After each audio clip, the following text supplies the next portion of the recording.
ఒడిశా ప్రభుత్వంపై మంత్రి గుమ్మడి సంధ్యారాణి ఫైర్ అయ్యారు. కోటియాకి సంబంధించిన గిరిజనుల్ని ఒడిశా సర్కార్ ఇబ్బంది పెడుతోందన్నారు. ఇది సరైన పద్ధతి కాదన్నారు. ఇకపై పరిస్థితి ఇలాగే కొనసాగితే ఊరుకోపోమని మంత్రి హెచ్చరించారు.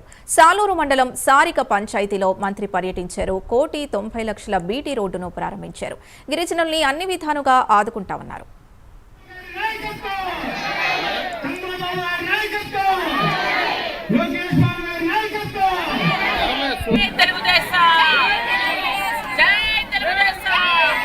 ఆ గౌరవ ముఖ్యమంత్రి గారు ఒరిస్సా ముఖ్యమంత్రి గారితో కూడా మాట్లాడతారు.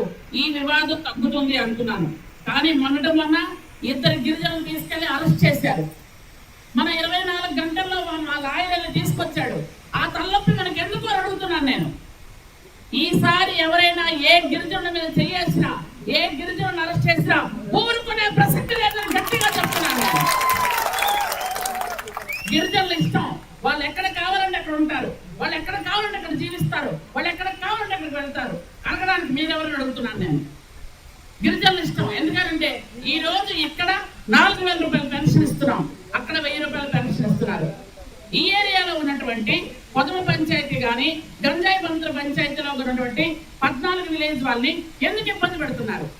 ఇబ్బంది పెట్టాల్సిన అవసరం ఏంటి మీకు? గిరిజనులకి మనకి రాజ్యాంగం ఇచ్చినటువంటి హక్కు ఉంది. ఎవరు ఎక్కడైనా ఉండొచ్చు.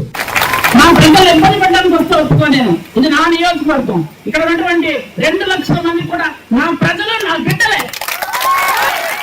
కాబట్టి మళ్ళీ చెప్తున్నాను, అట్టుంచి ఎవరైనా వస్తే మామూలుగా వస్తే పర్వాలేదు. కెమెరాలు అరెస్ట్ చేస్తాం, బెదిరిస్తాం అంటే ఊరుకునే ప్రసక్తి ఇదే మీకు చెప్తున్నాను. ఎస్పీకి కూడా నేను ఫోన్ చేసి చెప్తాను.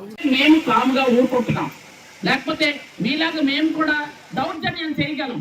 కానీ మేము క్రమశిక్షణ కలిగినటువంటి గిరిజన సోదరి